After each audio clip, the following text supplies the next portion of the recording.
ఒక ఆడబిడ్డను తెలంగాణ ఆడబిడ్డలు ఇప్పుడు ఇది మొదటిసారి కాదు. ఆ మూర్ఖ ముఖ్యమంత్రి కూడా మేడం సబితక్కను కూడా సభలో అంటే అసెంబ్లీలో అది చేసిండు, అవమానించిండు. మళ్ళీ మా సునీత లక్ష్మారెడ్డిని ఇది తెలంగాణ తల్లినే మార్చినోడు ఈరోజు తెలంగాణ ఆడబిడ్డను కించపరచడంలో ఏమంత వ్యత్యాసం లేదు. వాళ్ళు కాంగ్రెస్ అంటేనే మహిళలకు అంటారు ఇందిరమ్మ రాజ్యం అని చెప్పారు. ఇందిరమ్మ రాజ్యంలో ఎక్కడున్నది?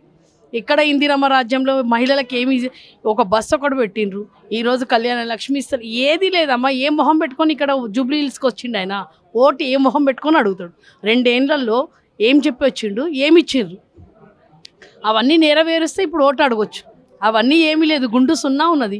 ఈరోజు కారు బుల్డోజర్ మధ్యలో పోటీ ఉన్నది.